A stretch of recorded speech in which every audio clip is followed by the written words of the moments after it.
Kisah Zulkarnain tercantum di dalam Al-Quran surat Al-Kahfi. Adapun asbabun nuzul surat ini adalah ketika orang-orang Quraisy mengutus Nadhr bin Harith kepada orang-orang Yahudi Madinah untuk membuktikan kerasulan Nabi Muhammad SAW. Sesampainya Nadhr bin Harith di Madinah menemui rohib-rohib Yahudi untuk mendapatkan petunjuk dari mereka. Rohib-rohib Yahudi itu berkata kepada Nadhr bin Harith, "Tanyakan kepada Muhammad 3 hal ini. Jika ia mampu menjawabnya, ia adalah seorang nabi. Jika ia tidak bisa menjawabnya, berarti dia bukan nabi.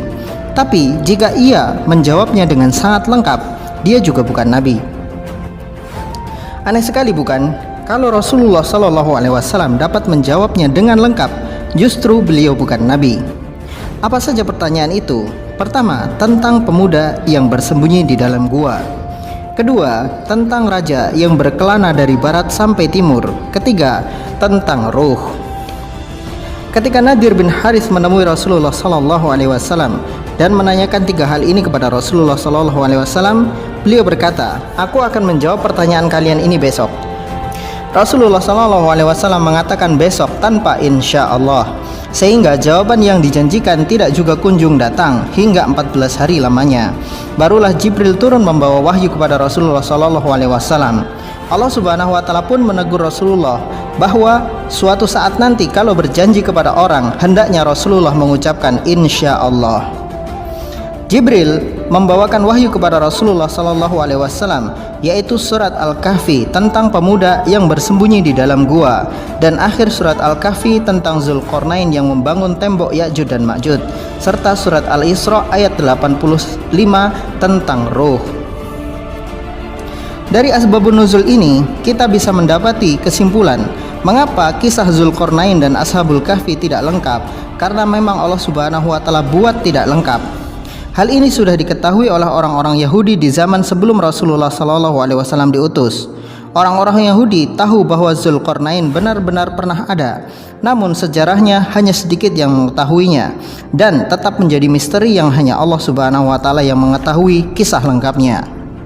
Siapakah Zulkarnain ini? Ada orang yang berpendapat bahwa Zulkarnain adalah Alexander the Great. Kami katakan itu tidak benar dan terlalu jauh. Perbandingannya seperti langit dan sumur bor. Alexander adalah orang kafir, dan terlebih lagi Alexander itu seorang homo, suka sesama jenis. Kami mengutip dari hipway.com. Alexander itu punya pacar cowok, yaitu bodyguardnya sendiri sekaligus jenderal perangnya, bernama Hephaestion.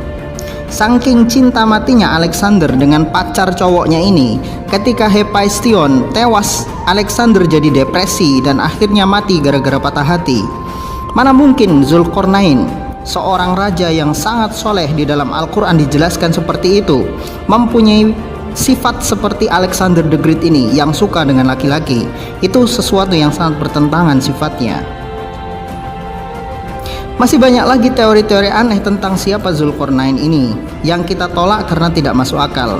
Kita ambil saja pendapat para ulama yang lurus. Teori-teori aneh kita buang jauh-jauh ke laut. Dalam kitab Al-Bidayah wan Nihayah, Ibnu Katsir disebutkan Zulkarnain hidup 2000 tahun sebelum Alexander the Great, sezaman dengan Nabi Ibrahim alaihissalam. Adapun nama aslinya ada beberapa pendapat yang berbeda. Ada yang mengatakan namanya adalah Abu Bakar al-Himyari. Ada juga yang mengatakan Abdullah bin Ad-Dhahhak. Ada pula yang mengatakan Mus'ab bin Abdullah dari keturunan Kahlal bin Saba. Wallahu alam mana yang benar. Masih menurut Ibnu Katsir di dalam Al-Bidayah wan Nihayah, Zulkarnain adalah seorang raja yang beriman karena ajakan Nabi Ibrahim alaihissalam dan berumroh serta berhaji di Ka'bah bersama menterinya, yaitu Nabi Khidir alaihissalam.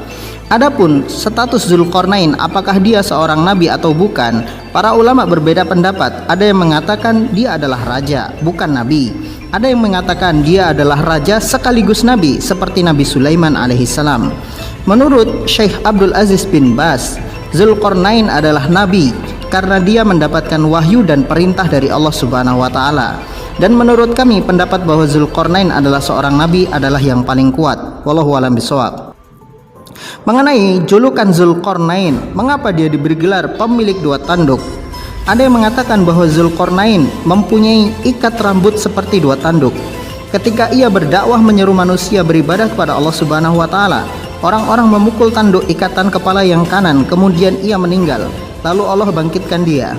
Kemudian ia berdakwah lagi dan orang-orang memukul tanduk ikatan rambut yang kiri, kemudian ia meninggal dunia. Lalu Allah hidupkan lagi. Selanjutnya Allah Subhanahu wa taala berikan kepadanya kerajaan yang sanggup menguasai barat sampai timur.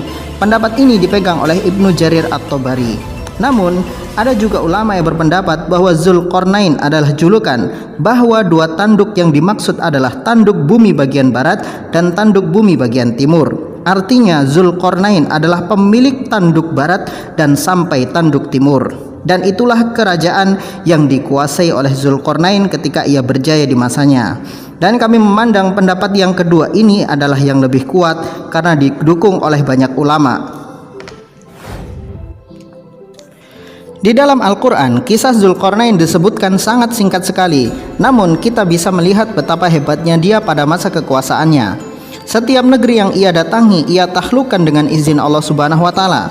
Kemudian ia perintahkan seluruh manusia hanya beribadah kepada Allah Subhanahu wa taala semata, tidak menyembah kepada patung maupun berhala. Kisah Zulkarnain di dalam Al-Quran terhenti ketika Allah menyebutkan pertemuan Zulkarnain dengan sesuatu kaum yang hampir tidak bisa bicara. Mereka meminta agar Zulkarnain membuatkan tembok bagi mereka supaya terhalang dari Ya'juj dan Ma'juj. Kisah Zulkarnain ini Allah Subhanahu wa taala sebutkan di dalam Al-Quran. Mereka bertanya kepadamu wahai Muhammad tentang Zulkarnain. Katakanlah, aku akan bacakan kepadamu cerita tentangnya. Sesungguhnya kami telah memberikan kekuasaan kepadanya di muka bumi, dan kami telah memberikan kepadanya jalan untuk mencapai segala sesuatu. Maka dia pun menempuh suatu jalan, hingga apabila ia telah sampai ke tempat terbenam matahari, dia melihat matahari terbenam di dalam laut yang berlumpur hitam, dan dia mendapati di situ segolongan umat. Kami berkata kepadanya, "Hai Zulkarnain, kamu boleh menyiksa atau boleh berbuat kebaikan terhadap mereka." Berkatalah Zulkarnain, adapun orang yang aniaya, maka kami kelak akan mengazabnya. Kemudian dia dikembalikan kepada Tuhannya, lalu Tuhan mengazabnya dengan azab yang tidak ada taranya. Adapun orang-orang yang beriman dan beramal saleh, maka baginya pahala yang terbaik sebagai balasan, dan akan kami titahkan kepadanya perintah yang mudah dari perintah-perintah kami. Kemudian dia menempuh jalan yang lain hingga apabila dia telah sampai ke tempat terbit matahari sebelah timur, dia mendapati matahari itu menyinari segolongan umat yang kami tidak menjadikan bagi mereka sesuatu yang melindungi mereka dari cahaya matahari itu. Demikianlah, dan sesungguhnya ilmu kami meliputi segala apa yang ada padanya.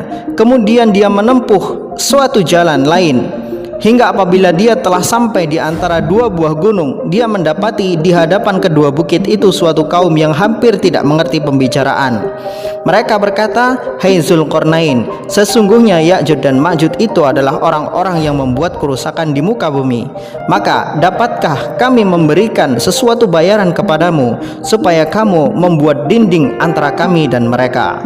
Zulkarnain berkata, "Apa yang telah dikuasakan oleh Tuhanku kepadaku terhadapnya adalah lebih baik. Maka tolonglah aku dengan kekuatan agar aku membuatkan dinding antara kamu dan mereka. Berilah aku potongan-potongan besi hingga apabila besi itu telah sama rata dengan kedua puncak gunung itu." Berkatalah Zulkarnain, "Tiuplah api itu hingga apabila besi itu sudah menjadi merah seperti api." Dia pun berkata, "Berilah aku tembaga yang mendidih agar aku tuangkan ke atas besi panas itu." Maka mereka tidak bisa mendakinya dan mereka tidak bisa pula melobanginya. Zulkarnain berkata, "Ini dinding adalah rahmat dari Tuhanku. Maka apabila sudah datang janji Tuhanku, dia akan menjadikannya hancur luluh, dan janji Tuhanku adalah benar." Surat Al-Kahfi ayat 83-98. Ada orang yang bertanya, apakah tembok Zulkarnain adalah tembok Cina? Sekali lagi kami tegaskan, Ya'juj dan Ma'juj adalah makhluk yang dikurung di balik tembok Zulkarnain. Mereka akan keluar menjelang kiamat. Tembok Zulkarnain beserta Ya'juj dan Ma'juj tersembunyi dari manusia. Letaknya pun tidak ada orang yang tahu di mana. Mengatakan tembok Cina adalah tembok Zulkarnain itu terlalu mengada-ngada.